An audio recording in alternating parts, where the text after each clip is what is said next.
Baba yenu jana uwanjani akasimama akasema, wale waliofanya 1, 2, 3 tumewasamehe na tunawapenda. Uongo kweli? Sikilize, ili ustahili mbele za Mungu, roho ya upendo iwe ndani yako. Amina. Unaweza ukasema, huyu ni adui yangu mkubwa, huyu ni adui. Biblia inasema mpende adui. Lugha nzuri ya kumpenda adui. Hakunaga adui wa kuzaliwa, hakunaga adui wa kuzaliwa, wala hakuna adui wa kurithi. Unaposikia mpende adui, geuza kinyume. Yesu anaposema mpende adui, geuza upande wa pili. Maana yake nini? Mpende rafiki yako wa kwanza.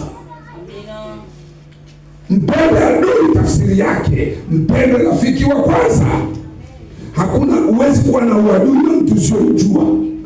Lazima kwanza mnaanza na urafiki, baadaye mnakosana kwa njia moja au nyingine, ndio anaitwa adui. Kwa Yesu anaposema mpende adui, maana yake mpende rafiki yako yule wa kwanza. Maana yake rafiki yako wa kwanza kama umpendi, hustahili kuponywa. Hata utakwenda uwanjani unataka kuponywa, hutaponywa. Utaona wengine wanaponywa, wengine wanabarikiwa, wananunua viwanja, wanajenga manyumba, maisha zao yanaenda vizuri, ndoa zao zina amani, maisha yao yana amani. Unasema kwa nini mimi tu? Na kama ni kuokoka, nimekaa sana kanisani, lakini mimi mtu wa matatizo kila siku, mimi mtu wa majaribu. Kwanza siku hizi hamuiti majaribu, siku hizi mnaishi kwa Qur'ani, hamwishi kwa Biblia. Ndio maana mtembei nazo mkononi. Tukiulizwa ni Biblia hapa, wengine wanazitumia kwenye simu. Kwa nini mmeanza kutumia Qur'ani wa Pentekoste wengi? Walokole wengi wanatumia Qur'ani badala ya kutumia Biblia. Maana Qur'ani ndio inasema changamoto, kwamba tunapita kwenye changamoto. Dunia inasema tunapita kwenye changamoto, lakini Biblia haisemi changamoto. Biblia inasema tunapita kwenye majaribu. Majaribu na changamoto ni vitu viwili tofauti. Changamoto ni kwa mtu ambaye hajaokoka. Kwa mtu aliyeokoka anapita kwenye majaribu, na akitoka kwenye ile jaribu anapanda ngazi nyingine. Na hakuna jaribu litakuja kwako ambalo baada ya kulishinda ukabaki kama ulivyo. Sisi hapa tunasema amina. Sisi hapa tunasema amina. Msikilize. Tumekaa na changamoto nyingi na haziishi. Umepewa unabii nyingi, umetabiriwa mambo mengi. Mimi nakwambia, unataka kustahili kupokea yote unayoyahitaji, ingiza roho ya upendo kwenye maisha yako. Penda watu wote. Amina. Mpende baba yako, mpende mama yako. Amina. Penda ndugu zako. Wewe umetoka nyumbani, baba yako na mama yako hata msalimiani.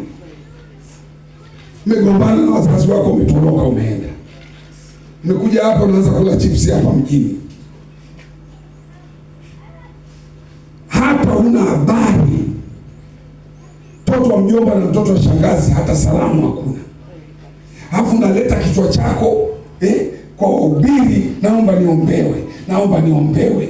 Wapende watu wa nyumbani kwenu, wapende familia yenu, penda wazazi wako, penda kanisa la Mungu. Biblia inasema kwamba amestahili huyu kwa sababu analipenda taifa la Mungu.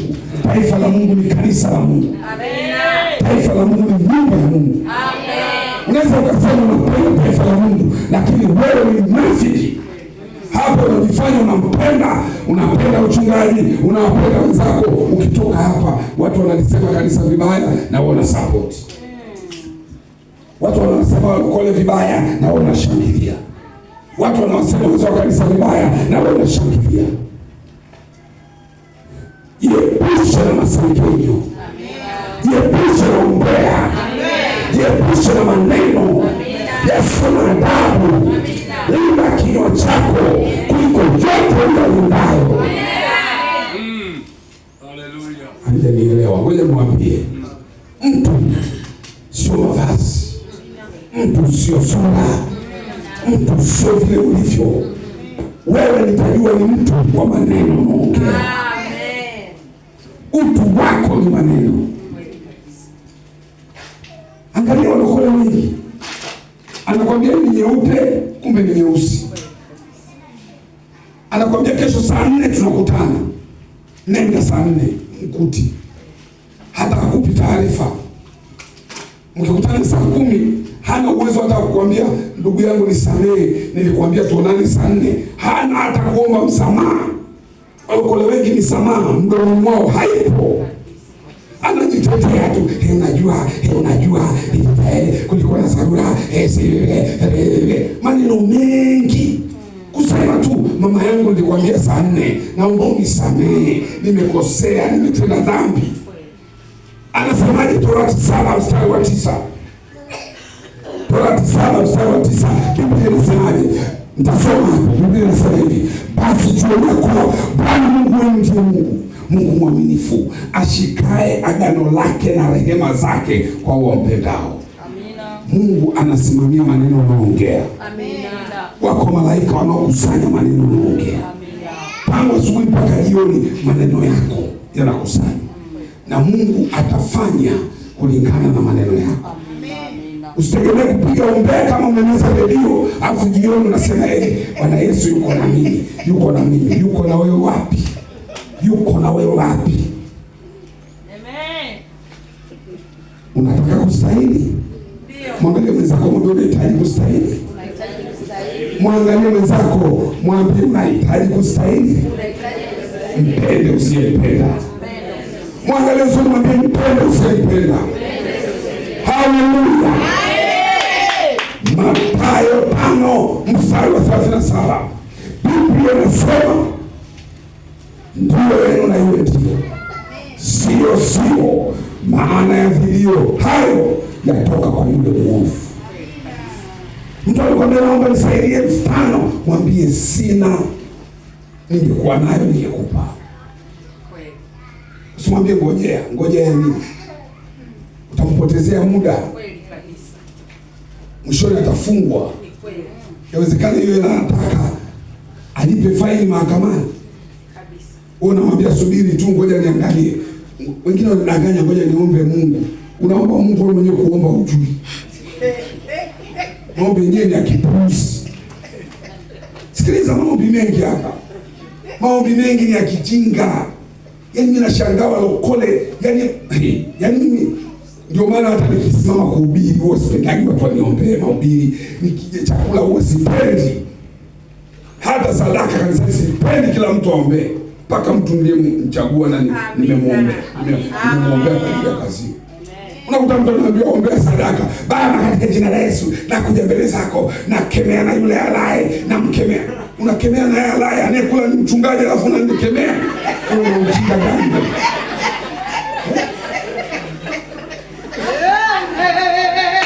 Yaani kwa sadaka alafu nikemee. Mwangalie mwenzako usoni, mwambie omba maombi ya mpangilio wewe. Sio unaropoka tu. Kabla hujasema nakemea na yeye alai, jiulize nani anakula sadaka. Kidai ya watu wanatoa sadaka, tunakula, wanatukemea, wanatukemea. Hawa mnasikia labda ni mageni kwenu. Hata unaomba geni kupea. Sasa mnatusimanga manake nini? Anayekula sadaka ni nani? Zaidi ya mchungaji. Kuna maombi mengine kwa kweli ni ya kijinga. Unakuta mtu anaomba, anakwenda Dar es Salaam, Baba naomba na mwaga damu kuanzia hapa lami nzima. Naomba Bwana ufunike safari kwa damu ya Yesu. Wewe anaombea vyombo, anataja damu ya Yesu. Mjinga uliozidi kiasi gani? Hiyo maombi ya kuomba kwa damu ya Yesu umeyapata wapi? Yako wapi kwenye Biblia? Nipe andiko moja tu nitakupa vyombo vyangu vyote uende navyo. Hayo ni maombi yalianzishwa na Mnigeria mmoja baada ya kutengeneza sticker, we are protective for the blood of Jesus. Basi watu wakachukulia tunalindwa na damu ya Yesu. Nani alikwambia tunalindwa na damu ya Yesu? Kabla Yesu ajaje hapa duniani, nisikilize. Damu zilikuwepo za ng'ombe, za mbuzi, za kuku, mavyombo yote yalikuwepo, manyumba yote yalikuwepo. Damu ikatafutwa ya kumwokoa binadamu. Amina. Damu ya Yesu ni kwa ajili ya mtu. Amina. Sio kwa ajili ya nyumba. Kama umeishiwa hela na nyumba yako ni chafu, kanunue rangi upige. Usiseme nipaka damu ya Yesu. Unapaka damu ya Yesu nyumba inapakwa rangi. Damu ya Yesu ni kwa ajili ya mtu. Amina. Sema amina hata kama unachukia. Damu ya Yesu kama unamwombea mtu, sema Bwana naomba ufungue kwa damu yako. Amina. Lakini unaombea ni nyumba, matakataka haya ambayo hata upepo ukija unayabeba. Maspika haya yalindwe na damu ya Yesu. Kwa damu ya Yesu imekuja kwa ajili ya matakataka na uchafu. Ili tafutwa damu ya kumwokoa mtu ikakosekana. Ikapatikana damu ya mwana kondoo pekee wa Mungu Yesu Kristo kwa ajili ya kumwokoa binadamu. Sio mpaka kwenye manyumba, sio mwaga barabarani. Kama kuna mashimo, mwambie Mama Samia ajenge barabara. Amina. Sema amina hata kama unachukia wewe. Mmefika mahali mpaka mnatengenezewa furuto, na nimeangalia sasa mpaka meza ya Bwana. Jamani, mnaona aibu hiyo? Meza ya Bwana inatangazwa kwenye matangazo. Siku fulani tutakuwa na meza ya Bwana uwanjani, tutakuwa na meza ya Bwana, ushirika wa meza ya Bwana. Sio kila mtu anastahili kula meza ya Bwana. Yule aliyemwamini Yesu kwa Bwana na Mwokozi wa maisha yake, aliyebatizwa na maji mengi, aliyejazwa Roho Mtakatifu, anayeweza kujikati ndani ya moyo wake na kujihukumu ndani ya moyo wake mwenyewe. Sasa majitu mengi hayahukumiwi kabisa. Dhamiri zimekufa. Mtu anakufanyia mabaya alafu anafunika na blanketi, anahama hata na mji kabisa. Utamhama shetani. Ukimkimbia shetani hapa Same, utamkuta kwingine. Bwana Yesu asifiwe. Tafuta kustahili mbele za Bwana. Amina. Sisi tunasema amina. Kama una matatizo, kama una magonjwa, kama una nini, ninakuambia ukweli. Anza kuwapenda wote mpaka wanakuchukia. Utapona hata bila kuombewa. Haleluya. Hatua ya pili, jambo la pili. Pale kwenye mstari wa 5, jambo la pili. Haya ninawafundisha watu wa Mungu, ni maneno ya Mungu. Amina. Sisi mkafikiri hapa napiga porojo. Mimi sijazoea kupiga makelele tu. Natoa porojo. Maisha yangu nishamwambia Mungu, kama mimi unaniona sitaingia mbinguni, sina haja ya kuwahubiria wengine. Unajua kuna watu ambao ni wahubiri lakini ni vibao. Kama kile pale nje. Kile kibao kinasema sijui Calvary Pentecost. Sikiko pale nje. Kimewahi kuingia hapa ndani? Hapana. Sikila siku kiko kule nje. Ndio. Kuna watu wengine kazi yao ni kuonyesha mbinguni kule. Mbinguni ni kule. Mbinguni ni kule. Chenyewe hakitaingia mbinguni. Muangalie mwenzako mwambie usio kibao. Unaonyesha tu watu mbinguni. Nilimwambia Mungu, kama unajua sitaingia mbinguni, sitaki mambo ya kuhubiri. Na uwezo wa kufanya mabiashara. Nilikuwa namwambia hata mtoto wangu. Nikamwambia mimi sishindwi. Manyumba pale nimejenga marumu sijui 40 sijui ngapi hapo sasa, nimewekeza mwanga milioni ya hela. Nashindwa kujenga hata vigorofa vyangu 3, 4, 5, ninunue na gari zangu 2, 3, nikae tu hapo na kula na mke wangu na watoto wangu. Kwa nini nahangaika kuchukua mamilioni na kuja kuyatupa hapa eti na kuhubiria watu injili ya peupe? Haleluya, haleluya. Watu wenyewe wanakuangalia wanakusahau tu. Kwanza sio wa dini yetu. Kwanza hata sio wa kwetu. Utakufa na dini yako wewe. Kabisa kabisa. Muombe Mungu hiyo Calvary ishie kule nje, isiingie moyoni mwako. Moyoni mwako akae Yesu. Amen. Wapende watu wote. Amen.